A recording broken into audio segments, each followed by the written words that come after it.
এ পর্যায়ে আমাদের সামনে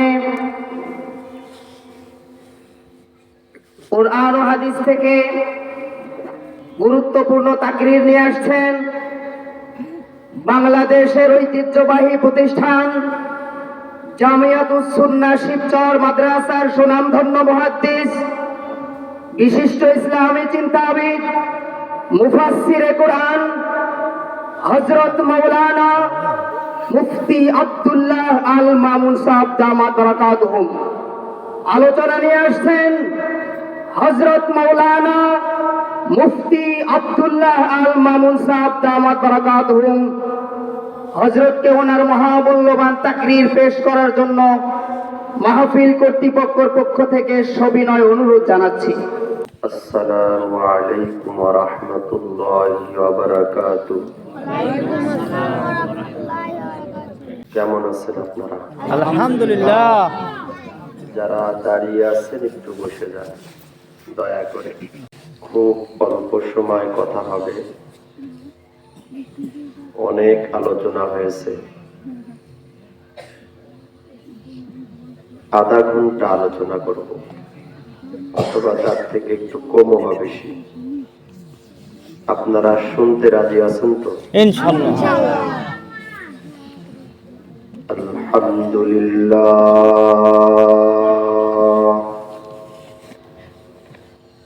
আলহামদুলিল্লাহি নাহমাদুহু ওয়া নাস্তাঈনুহু ওয়া নাস্তাগফিরুহু ওয়া নু'মিনু বিহি ওয়া নাতাওয়াক্কালু আলাইহি ওয়া নাউযু বিল্লাহি মিন শুরুরি আনফুসিনা ওয়া মিন সাইয়্যিআতি আ'মালিনা। من يهده الله فلا مضل له ومن يضلل فلا هادي له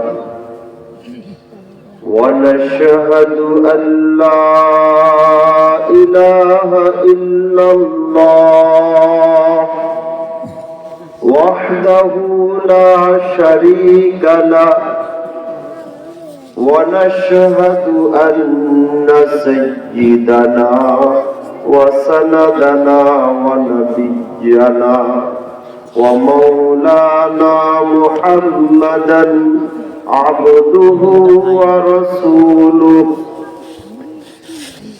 أما بعد فأعوذ بالله من الشيطان الرجيم. بسم الله الرحمن الرحيم. ولا تكونوا كالذين قالوا سمعنا وهم لا يسمعون. وقال رسول الله صلى الله تعالى عليه وسلم: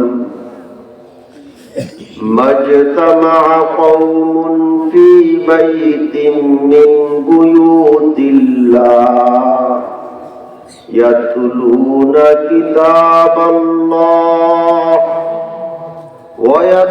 ويتدارسون بينهم إلا حفتهم الملائكة وغشيتهم الرحمة ونزلت عليهم السكينة وذكرهم الله في من عنده.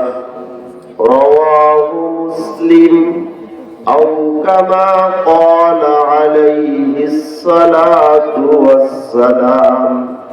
একটু জিকির করেন লা ইলাহা ইল্লাল্লাহ, লা ইলাহা ইল্লাল্লাহ, লা ইলাহা ইল্লাল্লাহ, লা ইলাহা ইল্লাল্লাহ, লা ইলাহা ইল্লাল্লাহ, লা ইলাহা ইল্লাল্লাহ, লা ইলাহা ইল্লাল্লাহ লা ইলাহা ইল্লাল্লাহ লা ইলাহা ইল্লাল্লাহ লা ইলাহা ইল্লাল্লাহ লা ইলাহা ইল্লাল্লাহ লা ইলাহা ইল্লাল্লাহ লা ইলাহা ইল্লাল্লাহ মুহাম্মাদুর রাসূলুল্লাহ সাল্লাল্লাহু তাআলা আলাইহি ওয়া আলা আলিহি ওয়া আসহাবিহি ওয়া বারাকা ওয়া সাল্লাম। আপনারা কি দুই চারটা কথা শুনবেন ইনশাআল্লাহ।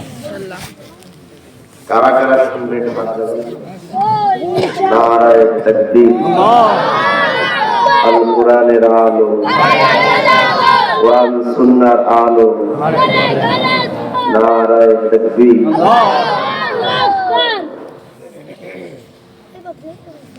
প্রথমে আমি দুইটা কথা বলবো, এই বাচ্চারা কথা বলবে না, বাচ্চারা কথা বলবে না, মোবাইল বন্ধ, একজনও মোবাইল ধরবে না, কেউ ছবি তুলবে না, কোনো ছবি তোলা নেই। শ্রোতা দুই প্রকার। কয় প্রকার? সবাই বলেন। দুই প্রকার। শ্রোতা কয় প্রকার? এক প্রকার শ্রোতা আল্লাহর কাছে খুব পছন্দনীয়, আর এক প্রকার শ্রোতা আল্লাহর কাছে বড় অপছন্দনীয়। এই মজলিসেও দুই প্রকার শ্রোতা আছে। এক প্রকার শ্রোতা আল্লাহর কাছে বড় প্রিয়, আর এক প্রকার শ্রোতা আল্লাহর কাছে বড় অপছন্দনীয়। আমরা কি আল্লাহর পছন্দনীয় শ্রোতা হতে চাই নাকি আল্লাহর অপছন্দনীয় শ্রোতা হতে চাই? আল্লাহর পছন্দনীয় শ্রোতা। সবাই একটু বলে আল্লাহর পছন্দ মতো শ্রোতা।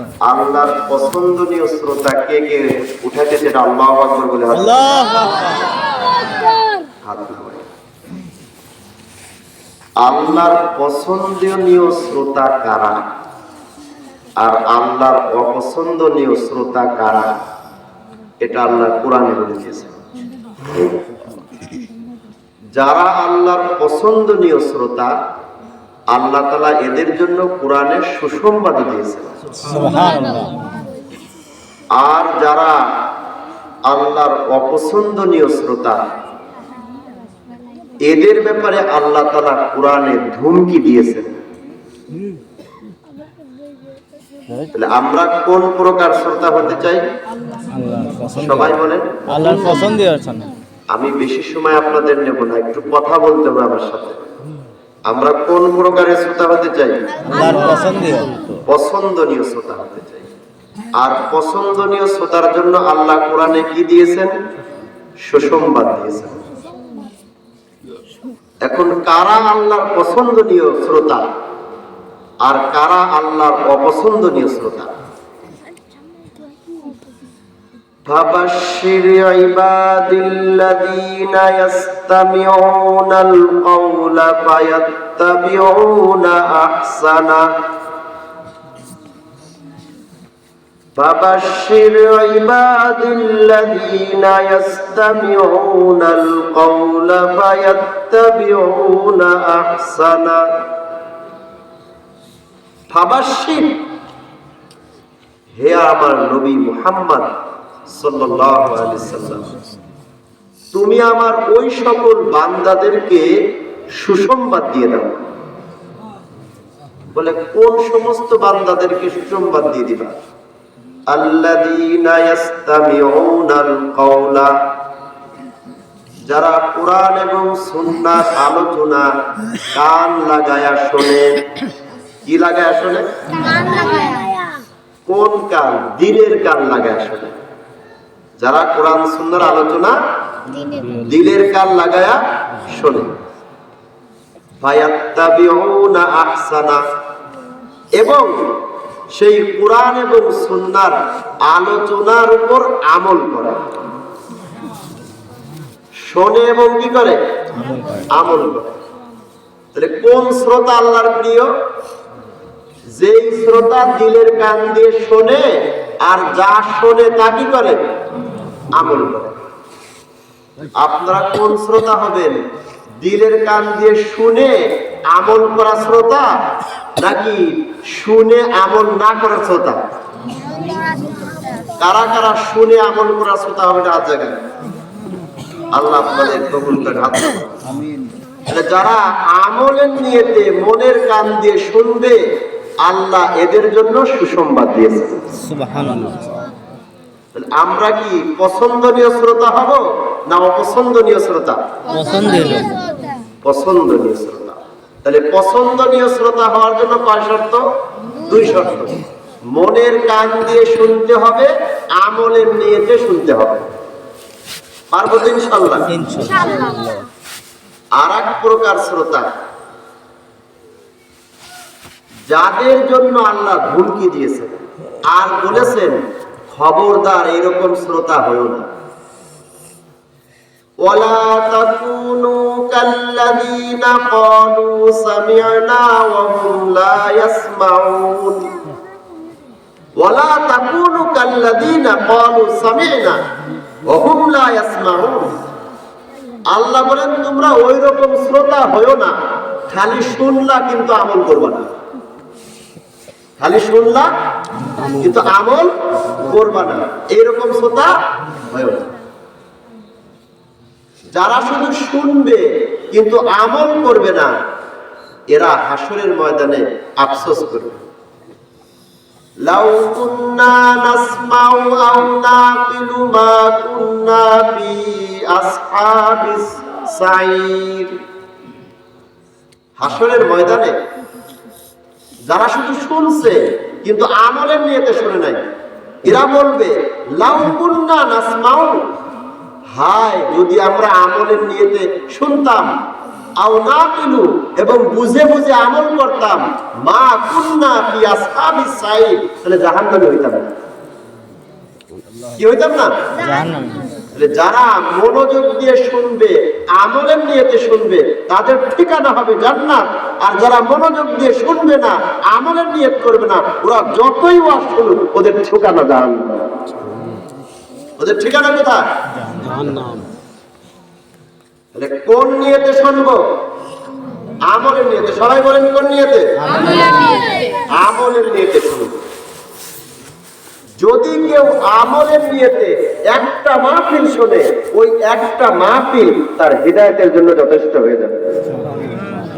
আর যদি আমলের নিয়তে না শোনে, শত শত মাহফিল শুনবে, একটা মাহফিল তার জীবনকে পরিবর্তন করতে পারে।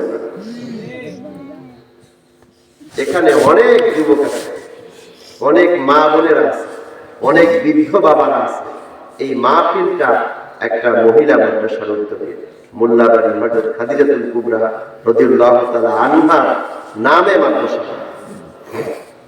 যেহেতু মহিলা মাদ্রাসা, এখানে আমি কয়েকটা কথা মহিলাদের জন্য আর কয়েকটা কথা পুরুষদের জন্য।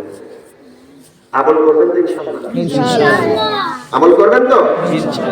যদি শুধু শোনেন আর আমল না করেন, ঠিকানা কোথায়? জাহান্নাম। বলেন জাহান্নাম। জাহান্নামে যেতে চান? না। এত রাত্রে ওয়াজ শুনেও কি জাহান্নামে যেতে চান? না। তাহলে দিলের কান দিয়ে শুনবো তো? হ্যাঁ, আল্লাহ আমাদের তৌফিক দান করুন। ইয়া রাব্বি ইয়াসসির ওয়া লা তুয়াসসির ওয়া তাম্মিম আলাইনা বিল খায়র। বাংলাদেশে কিছুদিন আগে বড় একটা ভূমিকম্প হয়ে গেল না? আচ্ছা। এই বড় ভূমিকম্পের পরে আরো কয়টা ভূমিকম্প হয়েছে জানেন আপনারা? 3-4টা। 5 থেকে 6টা। আমি 3-4টা দেখেছি। বড় ভূমিকম্পের পরে আরো কি হয়েছে? 4-5টা আছে। ভূমিকম্প হয়েছে। এই যে ভূমিকম্প হয়েছে কেন? আমি ট্রেনের মধ্যে আসতেছি, এখন আমার পাশে একটা যুবক ছেলে বসা, তার হাতে মোবাইল, ওই মোবাইল দেখতেছে বসে বসে, স্মার্টফোন।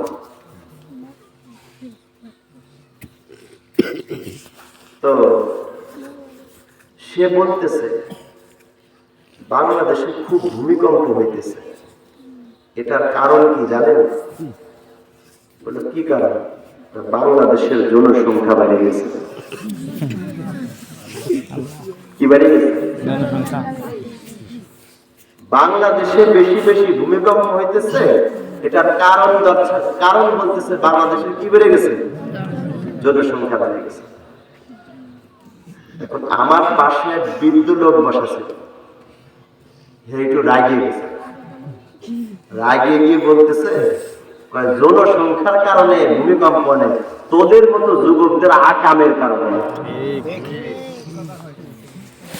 তোদের মতো যুবকদের আকামের কারণে। মানে বুড়ো রাগিয়ে গেছে। পরে আমি বললাম যে রাগার দরকার নাই, সে তো বোঝে নাই তাই বলছে। আসলে কি জনসংখ্যা বৃদ্ধির কারণে ভূমিকম্প হয় না? ভূমিকম্প কেন হয়? ইকো না দিলে ভালো। ভূমিকম্প কেন হয়?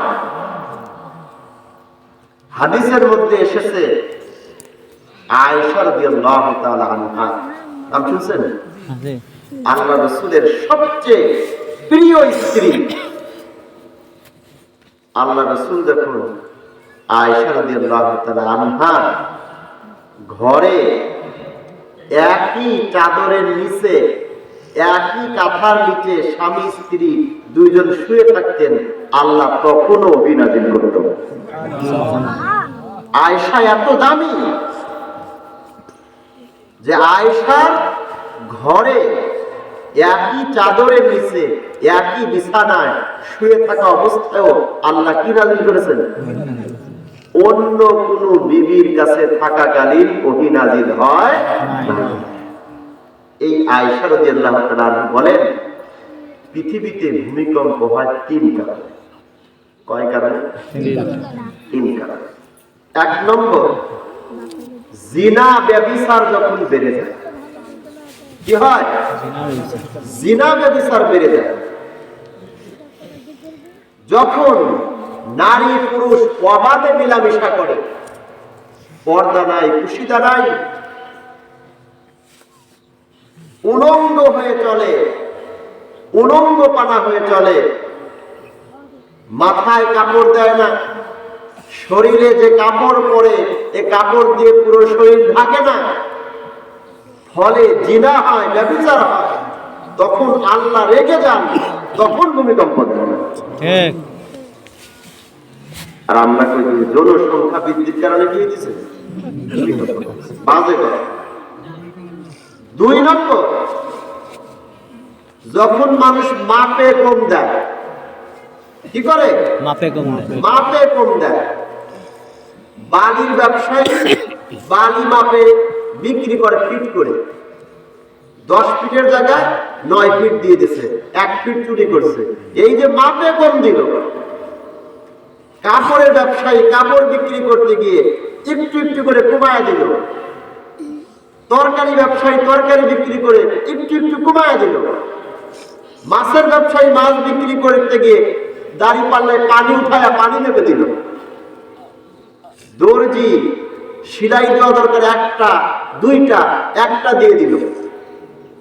এই মাপে কম যখন দিবে তখন আল্লাহ ভূমিকম্প নাযিল করবে।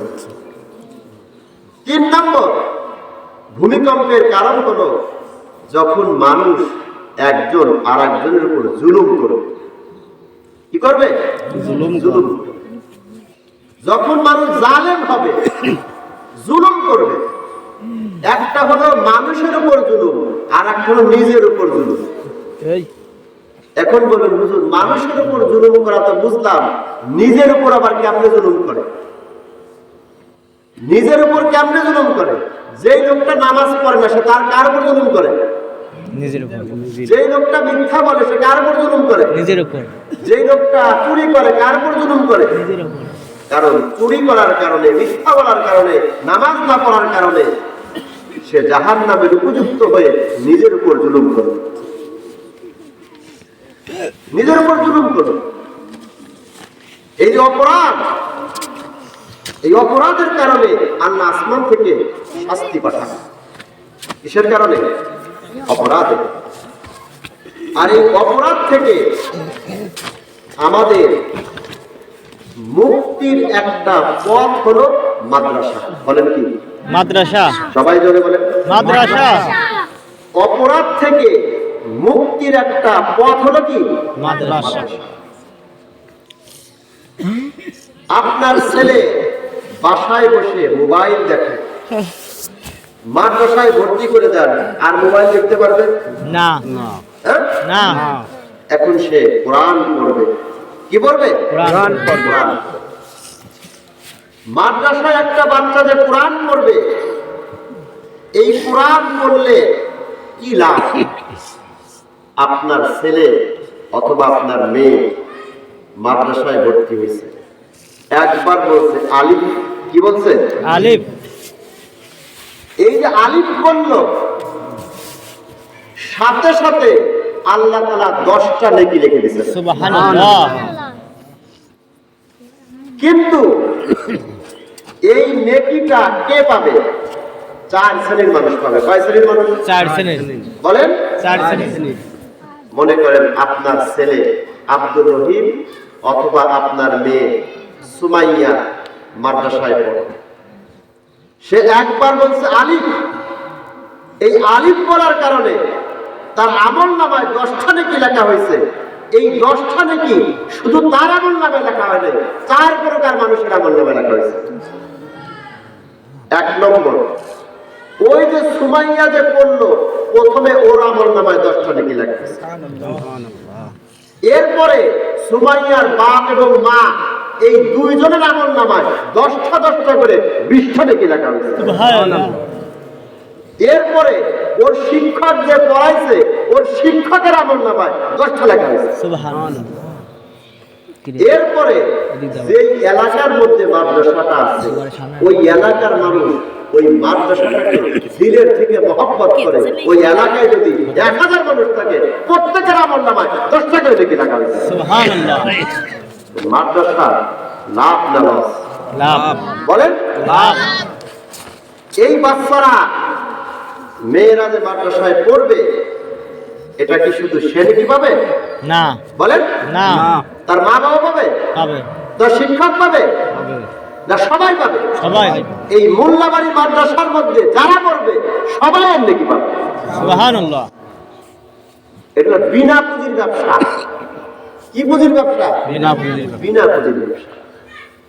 তাহলে এই মাদ্রাসা ধরে রাখা দরকার আছে কি? আছে। একটা ছেলে স্কুলে পড়ে, ও শুধু জানে যে ওর এলাকায় একটা মাদ্রাসা আছে, সে শুধু দিলের থেকে মাদ্রাসাকে মহব্বত করে। এই মহব্বত করার কারণেও ও 10 নেকি পাবে। সুবহানাল্লাহ। যুবক ভাইরা, এই মাদ্রাসাটাকে এই এলাকার একটা শ্রেষ্ঠ প্রতিষ্ঠান বানানোর জন্য রাজি আছেন কিনা? হাত রাখেন। আল্লাহু আকবার। হাত নামান। আপনারা প্রত্যেকে আপনার ঘরে একটা হাফেজা মেয়ে হোক, কে কে চান? হাত রাখেন। আল্লাহু আকবার। আপনার ঘরের মেয়ে, বোন, ভাতিজি হাফেজা হোক, কে কে চান? একটু হাত রাখেন। আল্লাহ। এই হাতগুলো আল্লাহ তাআলার আরশে ক্যামেরা দিয়ে ফটো ফাটানো হয়েছে। হাত নামান। একটা ঘটনা শুনে যাচ্ছে। বাগদাদের নাম শুনছেন? বাগদাদ, ইরাকের বাগদাদ, 700 বছর আগের ঘটনা। এক মুসলিম বাদশাহ, সে তার একমাত্র ছেলেকে বিবাহ দিল। একটা মেয়ে তালাশ করতেছে, কিন্তু মেয়েটা কেমন হতে হবে? বলে কোরআনের হাফেজা হতে হবে। এখন বাদশাহ কিভাবে প্রস্তাব দিবে? বাদশাহ ঘোষণা করলেন, আমার রাজ্যের মধ্যে কার কার বাড়ি একটা কোরআনের হাফেজা মেয়ে আছে, সে যেন রাতের বেলায় ঈশার পরে তার ঘরের চৌকাঠে একটা মোমবাতি জ্বালায় রাখে। মোমবাতি জ্বালায় রাখলে কি বোঝা যাবে? এই ঘরে হাফেজ হাফেজ আছে। তখন বাদশাহ ওই ঘরে তার ছেলের বিবাহ প্রস্তাব নিয়ে যাবে। আর ছেলে কি রাজার পরে কি হবেন? রাজা হবেন না। আর ওই মেয়ে কি হবে? রানী। রানী হবে। ইতিহাস লেখে রাজার এই ঘোষণা শোনার পরে ওই দিন রাত্রে বাগদাদের একটা ঘর বাকি ছিল না যেখানে মোমবাতি জ্বলে নেই। সুবহানাল্লাহ। কি বুঝলেন? বলেন কি বুঝলেন? সব জায়গায় সব ঘরে কি আছে? রানী আছে, রানী। হাফেজ রানী আছে। এই ঘটনা থেকে কি বুঝলেন? মেয়েদের ইসলামী শিক্ষার চর্চা এই যুগে বেশি না, ওই যুগে কি ছিল? বেশি ছিল। বেশি ছিল। আমরা তো মনে করতেছি যে এই যুগে মনে হয় মহিলা মাদ্রাসা হয়েছে। আরে না, আরে ওই যুগে তো প্রতিটা মায়ের ঘরে মহিলা মাদ্রাসা ছিল। সুবহানাল্লাহ। প্রতিটা মায়ের ঘর মহিলা মাদ্রাসা ছিল। আমি মাঝে মাঝে জিজ্ঞাসা করি, এই যুগে মসজিদ বেশি, এই যুগে মাদ্রাসা বেশি, না রসুলের যুগে, সাহাবায়ে কেরামের যুগে, তাবেঈদের যুগে মাদ্রাসা বেশি ছিল?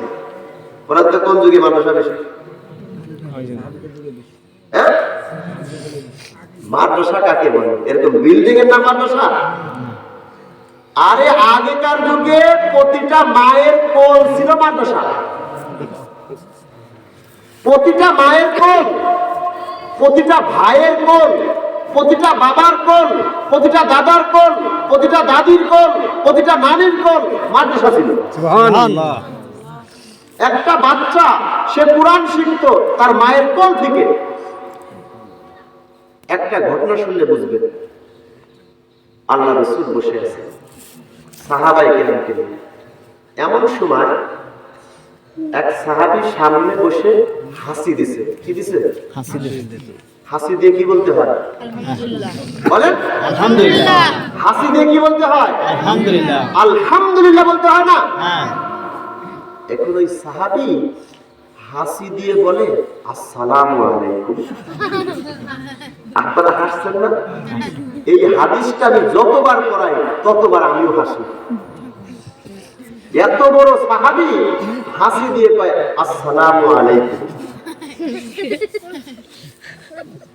কিন্তু এই আসসালামু আলাইকুম বলার পরে আল্লাহ রাসূল তাকে যে কথাটা বলছেন, এই কথাটা হলো সবচেয়ে গুরুত্বপূর্ণ। কি বলছেন? আলাইকা ওয়া আলা উম্মিকা। ওই বেটা, এত বড় হয়ে গেছিস, তুই সালাম শিখিস নাই, হাসির জবাব শিখিস নাই, আর তোর মা কি করছে? কারে দায়ী করলো? আরে কারে দায়ী করছে? মাকে। বোঝেন নাই আমার কথা? আলাইকা ওয়া আলা উম্মিকা। বেটা তুই এত বড় হয়ে গেছিস, এখনো হাসির জবাব শিখিস নাই, আর তোর মা তোর কোলে বেশি দুধ খাওয়াইছে আর পিঠার খাওয়াইছে, তোর মা তোকে হাসির জবাব শিখাতে পারলো না। দায়ী করলেন কাকে? বাবাকে দায়ী করলেন। কাকে দায়ী করলেন? বাবাকে দায়ী করে নাই। কাকে দায়ী করছে? মানে বোঝা গেল একটা ছেলে একটা মেয়েকে আদর্শবান বানানোর পিছনে সবচেয়ে বড় ভূমিকা মায়ের। কাকে? মায়ের। মায়ের। একটা ছেলে একটা মেয়েকে আদর্শবান চরিত্রবান বানানোর পিছনে সবচেয়ে বড় ভূমিকা পালন করতে হবে মার মার মার।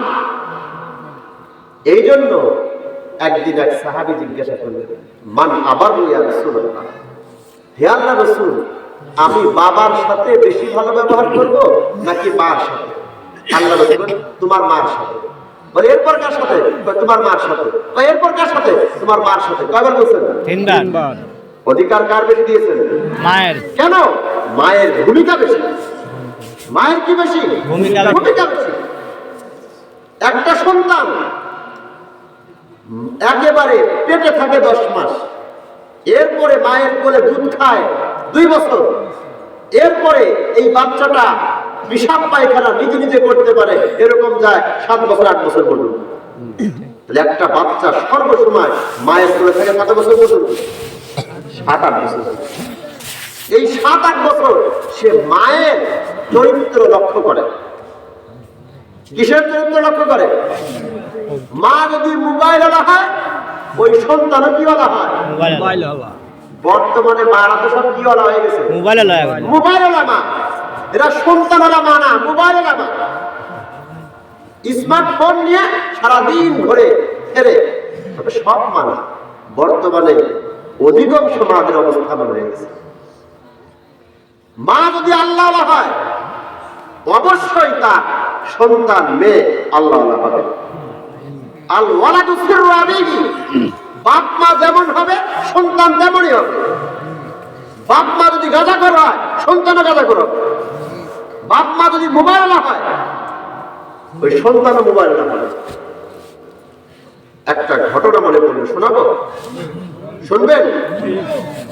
সন্তানকে আল্লাহওয়ালা বানানোর পিছনে সবচেয়ে বড় ভূমিকা মায়ের, এরপরে বাবার।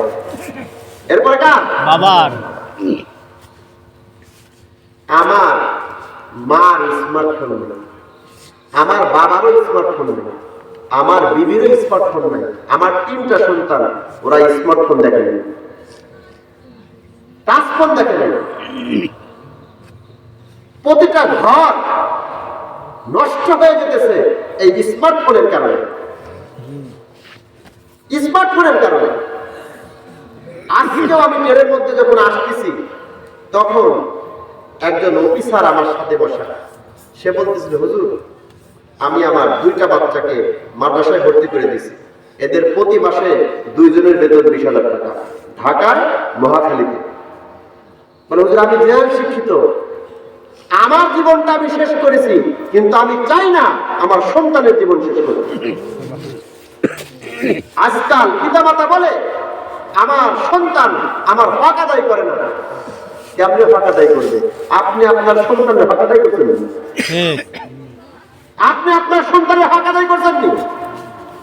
আপনি কি বোঝেন আপনার সন্তানের হক কি? আপনি তো জানেন না আপনার সন্তানের হক কি। আপনি বাবা সেজে বসে রয়েছেন, আপনি মা সেজে বসে রয়েছেন, আপনি তো আপনার সন্তানের অধিকারই বোঝেন না। আপনার সন্তান আপনার কি অধিকার বুঝবে? প্রতিটা পিতামাতা নিজের সন্তানের অধিকার দেওয়া শেখেন, না হলে তারা আপনাদের অধিকার দিবে না, দিবে না, দিবে না। ওই লোকটা বলতেছিল, হুজুর ছেলেদেরকে এত শিক্ষিত বানানো হয়, বিদেশে নিয়ে পড়ানো হয়, এরপরে ছেলেরা মা বাপকে চেনেই না। আছে না এরকম? মা বাপকে চেনেই না। কেন চেনে না? আপনি তার অধিকার আদায় করেন নাই। সন্তানের বাবা মায়ের কাছে কিছু পাওনা আছে। 1 নম্বর পাওনা হলো বাবা একটা চরিত্রবান মা তাকে পুরস্কার দিবে। আর আজকালকের যুবকরা বিয়ে করতে গেলে খালি দেখে কোনো টাকা পাওয়া যাবে, কে হুন্ডা দিব, কার বাপের সম্পদ আছে হেঁটে দেখে, কোন মেয়ে কত কাপড় খুলে চলতে পারে হেঁটে দেখে, কার মাথায় কাপড় নাই হেঁটে দেখে। আরে বিয়ে করার আগে তো দেখতে হবে 1 নম্বরে এই মেয়েটা 5 ওয়াক্ত নামাজ পড়ে কিনা, এই মেয়েটা কোরআন তেলাওয়াত জানে কিনা, এই মেয়েটা পর্দা করে কিনা, সে স্বামীর খেদমত বোঝে কিনা, এটা দেখতে হবে। আর আজকালকার যুবকরা নিজেরাও নামাজ পড়ে না, আবার যেটা বিয়ে করে নিয়ে আসে সেটাও নামাজ পড়ে না। 1 মাস না যেতে ডিভোর্স, 1 মাস না যেতে ডিভোর্স হয়ে যায়, ঘরে শান্তি নাই। হুজুর আমার বই আমার কথা শোনে না, আমার ঘরে অশান্তি। আরে তুমি তো আল্লাহর কথা শোনো না, তোমার বই তোমার কথা শোনে না। ঘর সুখময় হওয়ার 1 নম্বর আমল হলো তুমি আল্লাহর কথা মতো চলো, সারা পৃথিবীর মানুষ তোমার কথা মতো চলো। একটা কথা বলতেছিলাম, সন্তানকে আল্লাহওয়ালা বানানোর পিছনে সবচেয়ে বড় অবদান মায়ের, এরপরে বাবা। একটা ঘটনা আপনাদের শুনবেন? আপনারা খাজা মঈনুদ্দিন চিশতি রহমাতুল্লাহ নাম শুনছেন? ভারতবর্ষের মধ্যে মুসলমানদের উপর সবচেয়ে বড় অবদান রেখেছেন যেই বুজুর্গ, আল্লাহওয়ালা, তিনি হলেন খাজা মঈনুদ্দিন চিশতি রহমাতুল্লাহ আলাইহি, যিনি আজমিরে শুয়ে আছেন। এই বাংলাদেশ, পাকিস্তান, ইন্ডিয়া, এই তিনটা অঞ্চল মিলে একটা অঞ্চল ছিল, এটাকে বলা হতো ভারতবর্ষ। কি বলা হতো? ভারত। ঘটনাটা এই ঘটনাটা যদি যুবকরাও খেয়াল করে শোনেন, বৃদ্ধরাও খেয়াল করে শোনেন, আমার মা বোনরা খেয়াল করে শোনেন, আপনার জীবনের মোড় ঘুরিয়ে দিবে এই একটা ঘটনা। খুব কান লাগান, শোনেন। খাজা মঈনুদ্দিন চিশতি রহমাতুল্লাহ আলাইহি উনি কিন্তু ভারতবর্ষের মানুষ না, অন্য অঞ্চল থেকে উনি ইসলাম প্রচার করার জন্য এই ভারতবর্ষে আসছিলেন। কিন্তু তখন ভারতবর্ষ ছিল হিন্দু প্রধান দেশ, হিন্দুদের সংখ্যা বেশি। আর তখন হিন্দুদের রাজা ছিল পৃথ্বীরাজ। কি নাম? পিতৃরাজ। পৃথ্বীরাজ। এই পৃথ্বীরাজের রাষ্ট্রে খাজা মঈনুদ্দিন চিশতি রহমাতুল্লাহ আলাইহি ইসলাম প্রচারের জন্য আসেন। আসার পরে পৃথ্বীরাজ যখন জানতে পারল যে আমার এলাকায় একজন সুফি দরবেশ পীর আসছে, তখন উনি ক্ষিপ্ত হয়ে গেলেন, চেষ্টা করলেন এই সুফিকে এলাকা থেকে বের করে দেওয়ার জন্য। কিন্তু উনি বনের মধ্যে একটা ছোট্ট কুটুরি ঘর করে ওখানে উনি, ওনার মা এবং ওনার স্ত্রী থাকতেন লুকায়। আর খাজা মঈনুদ্দিন চিশতি রহমাতুল্লাহ আলাইহি দিনের বেলায় লুকায় লুকায় মানুষদেরকে ইসলামে দাওয়াত দিতেন। এভাবে একজন দুইজন করতে করতে ওনার হাতে অনেক মানুষ ইসলাম ধর্ম গ্রহণ করলেন। প্রতিদিন উনি রাতের বেলায় বাড়িতে ফিরে যান, আর ওনার মা, ওনার স্ত্রী দরজায় বসে থাকে যে কখন উনি আসবেন। উনি প্রতিদিন আসেন, ওনার মনটা খুব মলিন, কষ্ট, মানুষ ইসলাম ধর্ম বুঝতেছে না, গ্রহণ করতেছে না, ওনার দিলের মধ্যে কষ্ট, ওনার দিলের মধ্যে কষ্ট। এরকম চলতে চলতে চলতে চলতে হঠাৎ হিন্দুদের কালী পূজার দিন। কোন পূজা? কালী পূজা। হিন্দুদের একটা বড় পূজা কালী পূজা। এই কালী পূজার দিন উনি ওখানে চলে গেলেন এবং হিন্দুদেরকে ইসলামের দিকে দাওয়াত দিলেন। উনার এই দাওয়াতের এমন প্রভাব পড়ল, একজন নয়, দুইজন নয়, 90 লক্ষ হিন্দু একসাথে মুসলমান হয়ে গেল।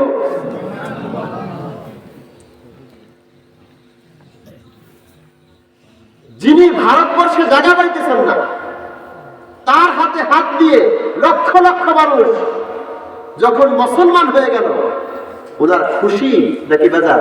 খুশি। ওনার চেহারার মধ্যে খুশির বাতাস বইতেছে। উনি রাতের বেলা বাড়িতে গেছেন, দেখে ওনার মা এবং বিবি দরজায় বসা। ওনার মা জিজ্ঞাসা করলেন, বাবা, আজকে তোমার চেহারার মধ্যে এরকম খুশির বন্যা বইতেছে কেন? তুমি তো প্রতিদিন আসো, তোমার চেহারার মধ্যে মলিন ভাব, কষ্ট, আর আজকে তো খুশি মনে হইতেছে কেন? জানো মা আজকে কি হয়েছে? বলে, কি হয়েছে? বলে, আজকে আমার হাতে হাত দিয়ে 90 লক্ষ হিন্দু মুসলমান হয়ে গেছে। তখন খাজা মঈনুদ্দিন চিশতির মা বললেন, বাবা মঈনুদ্দিন, শোনো, এটা তোমার বুজুর্গি না, এটা আমি মার বুজুর্গি। কি বললেন? এটা তোমার বুজুর্গি না, আমি মার বুজুর্গি। এখন খাজা মঈনুদ্দিন চিশতি বলেন, মা, ইসলাম ধর্ম গ্রহণ করলে আমার হাতে, আর বুজুর্গি আপনার, বিষয়টা তো বুঝলাম না, বিষয়টা বুঝলাম না। তখন খাজা মঈনুদ্দিন চিশতি রহমাতুল্লাহ আলাইহির মা বললেন, বাবা শোনো, তুমি যখন আমার পেটে ছিলে তখনই তোমার পিতা দুনিয়া থেকে বিদায় নিয়ে চলে যায়। তোমাকে আমি 10 মাস আমার পেটের মধ্যে রেখেছি। এই 10 মাসের মধ্যে আমি মা এক ওয়াক্ত নামাজ কাজা করি নাই। এই 10 মাসের মধ্যে আমি মা এক ওয়াক্ত নামাজ কাজা করি নাই। আর আমাদের মা বোনেরা সন্তান পেটে এসে সারাদিন মোবাইলে পড়ে থাকে আর টিভির সিরিয়াল দেখে, টিভির সিরিয়াল দেখে। এরপরে প্রাণের থেকে যেটা হয় ওটাও উঠে উঠে টিভির সিরিয়াল দেখে। আর খাজা মঈনুদ্দিন চিশতির মা বললেন, বাবা শোনো, তুমি যখন আমার পেটে ছিলে 10 মাস, এই 10 মাসে একদিন আমার নামাজ কাজা হয়নি। আর আমাদের মা বোনেরা কি করতেছে? সন্তান পেটে আসলে আর নামাজ থাকে না, সন্তান পেটে আসলে আর কোরআন তেলাওয়াত থাকে না, সারাদিন শুয়ে থাকে, টিভি দেখে, মোবাইল আড্ডা দেখে। পাকিস্তানের একটা ঘটনা আমার মনে পড়ছে। এক মা এবং বাবা একটা সন্তান হয়েছে। এমন কালোর কালো সন্তানটা, বাবা বলতেছে এই সন্তান জীবনেও আমার না। বাবা সুন্দর, আবার মাও সুন্দর, মাও সুন্দরের মধ্যে পড়ে গেছে। কিরে এইরকম বাচ্চা আমার পেট থেকে কেমন হলো? এমন কালো নিগ্র। এখন বাপ মা দুইজনই সুন্দর। এরপরে ডাক্তারের কাছে গিয়ে পরীক্ষা নিরীক্ষা করে দেখে যে এই বাচ্চা ওদের, সব ঠিক আছে, বাচ্চা ওদের, কিন্তু মা ওটা মানতে পারতেছে না, বাবা ওটা মানতে পারতেছে না। এরকম সন্তান কেমনে হলো? এরপরে পাকিস্তানের শ্রেষ্ঠ মাদ্রাসা মুফতি তকি উসমানী সাহেব দামাত বরকাতুল্লাহ আলিয়া, ওনার মাদ্রাসায় এই বাবা গেছে এবং মা গেছে। গিয়ে এই বিষয়টা খুলে বলছে যে আমার চেহারার সাথে আমার বইয়ের চেহারার সাথে কোন দিক দিয়ে এই বাচ্চার মিল নাই, সে এমন হলো কেমন? তখন মুফতি সাহেব বলছেন, আচ্ছা আপনার বিবি যখন এই সন্তানকে পেটে করে তখন সে কি কি কাজ করত? তখন তার বিবি বলল, আমার তো কোনো কাজ নাই, আমি সারাদিন ড্রয়িং রুমে বসে থাকতাম আর টিভি দেখতাম, আর এই টিভিতে আমি রেসলিং খেলা দেখতাম। কি খেলা দেখতো? রেসলিং খেলা দেখতো। বলে রেসলিং খেলা দেখতেন। এবং এ কথাও বলছে যে যারা কুস্তিগিরি করে খেলে, এদের মধ্যে একটা খেলোয়াড় আমার খুব পছন্দ ছিল, এর ছবিও আমার ড্রয়িং রুমের মধ্যে টানানো। তখন হুজুর বলল, দেখেন তো ওই খেলোয়াড়ের চেহারার সাথে আপনার এই বাচ্চার মিল আছে কিনা। এখন দেখা যায় হ্যাঁ একেবারে পরিপূর্ণ হুবহু মিল আছে, হুবহু মিল আছে। সন্তান পেটে রেখে মা যা করবে সন্তানের উপরে ওটার একটা প্রভাব পড়ে যাবে। খবরদার, সাবধান মা বোনেরা, বাবারা সাবধান। আপনার সন্তান দুনিয়ায় আসবে, আপনি এক ওয়াক্ত নামাজও কাজা করেন না, আপনার সন্তানটাও এক ওয়াক্ত নামাজ কাজা করবেন। আপনি বিড়ি খায়েন না, সিগারেট খায়েন না, আপনি কারো ঠগায়েন না, মালে ভেজাল দিয়েন না, কারো উপর জুলুম করেন না, তাহলে আপনার এই বাচ্চা কেমন হবে? খাজা মঈনুদ্দিন চিশতি রাহমাতুল্লাহ মা বললেন, বাবা তোমাকে পেটে 10 মাস রাখছি, আমার এক ওয়াক্ত নামাজ কাজা হয়নি। এই 10 মাসের মধ্যে আমি একদিন তাহাজ্জুদ নামাজ মিস করি নাই, আমি একদিন ইশরাক নামাজ মিস করি নাই, আমি একদিন আওয়াবিন নামাজ মিস করি নাই, আমি একদিন চারটার নামাজ মিস করি নাই, আমি একদিন কোরআন তেলাওয়াত করতে ভুলি নাই।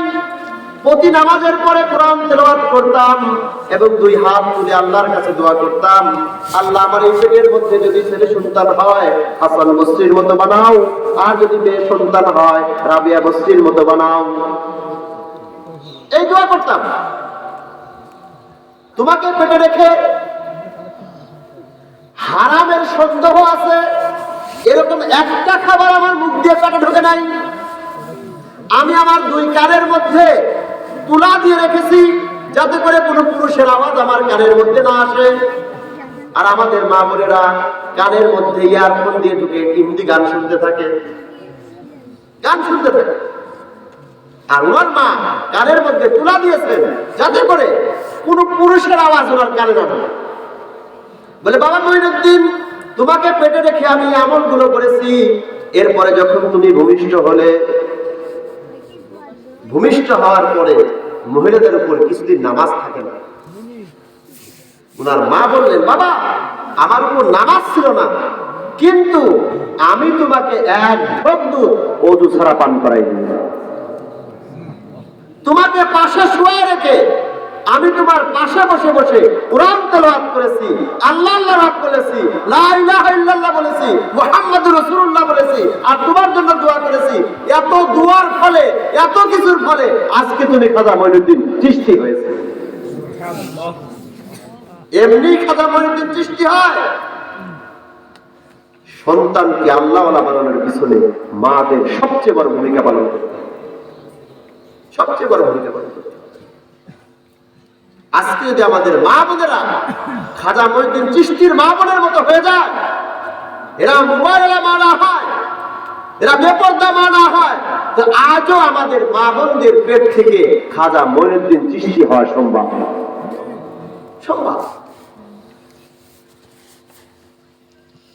ওই ঘটনা কিন্তু রেখে দিয়ে আসছে। বাদশাহ ছেলেকে কি দিবেন মনে আছে? কি তালাশ করতেছেন? হাফেজা মেয়ে তালাশ করতেছেন। কয়জন পাওয়া গেছে? সব ঘরে হাফেজা মেয়ে।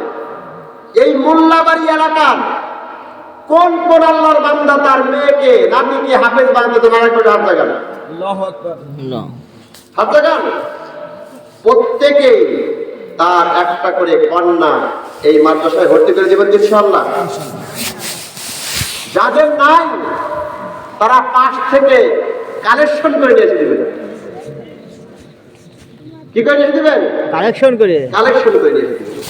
একটা হাদিস শোনাই, রাসূল পাক সাল্লাল্লাহু আলাইহি সাল্লাম বলেছেন, মেয়ে সন্তান হলো পিতামাতার জান্নাত। কি বলেন? মেয়ে সন্তান হলো পিতামাতার জান্নাত, আর ছেলে সন্তান হলো নিয়ামত। কি মত? নিয়ামত। ছেলে সন্তান বড় হবে, একটু কামাই করে বাপ মারে খাওয়াবে, আর মেয়ে সন্তান বাপ মারে ধরে জান্নাতে নিয়ে যাবে। এই দামি কে হলো? অথচ মেয়ে হলে আমাদের মুখ কালা হয়ে যায়। কি হয়ে যায়? মুখ কালা হয়ে যায়। অথচ মেয়ে সন্তান আপনার জান্নাত। এক হাদিসের মধ্যে আসছে, যেই ব্যক্তি তার দুইটা মেয়েকে লালন পালন করবে, আদব শিক্ষা দিবে, পর্দা শিক্ষা দিবে, কোরআন শিক্ষা দিবে, এরপরে একটা ভালো পাত্র দেখে বিবাহ দিয়ে দিবে, এই দুই মেয়ের কারণে সে জান্নাতে যাবে। সুবহানাল্লাহ। তখন এক সাহাবী বলেন, ইয়া রাসূলুল্লাহ, যদি আমার মেয়ে একটা থাকে, আর এই একটা মেয়েকে আদব শিক্ষা দেই, কোরআন শিক্ষা দেই, এরপরে পর্দা শিক্ষা দিয়ে বিবাহ শাদী দিয়ে দেই, তাহলেও কি আমি জান্নাতে যাব? আল্লাহ রাসূল বললেন, তোমার একটা মেয়েকে কোরআন শিক্ষা দিয়ে, আদব শিক্ষা দিয়ে বিবাহ দিলে তুমি জান্নাতে যেতে পারো। জান্নাত চাই কি চাই না? একটা সহজ আমল হলো আমার একটা মেয়ে সন্তানকে, আর এক হাদিসের মধ্যে আছে, তোমার মেয়ে নাই, তোমার বোনকে দাও, তাহলেও তুমি জান্নাতে যেতে পারবে। যাদের বোন আছে বোনকে দিয়ে দিবেন, যাদের মেয়ে আছে মেয়েকে দিয়ে দিবেন, যাদের মেয়েও নাই বোন নাতনি আসেনি, ভাতিজি আসেনি, এদেরকে মাদ্রাসা দিয়ে দিবেন। আল্লাহ আপনাদের তৌফিক দান করুন। মা বোনদের জন্য আমি দুই তিনটা কথা বলব। আল্লাহ রাসূল সাল্লাল্লাহু আলাইহি সাল্লাম মিরাজে গেছেন না? কি বলেন, গেছেন না? মিরাজে যাওয়ার পরে আল্লাহ রাসূল জান্নাতও দেখেছেন, জাহান্নামও দেখেছেন। জাহান্নামের মধ্যে আল্লাহ রাসূল তাকায়া দেখেন, আকসারু আহলিহা আন-নিসা, জাহান্নামের মধ্যে সবচেয়ে বেশি হলো মহিলাদের সংখ্যা। কাদের সংখ্যা? মহিলাদের সংখ্যা। তাহলে বোঝা গেল মহিলারা জাহান্নামে কি যাবে? বেশি যাবে।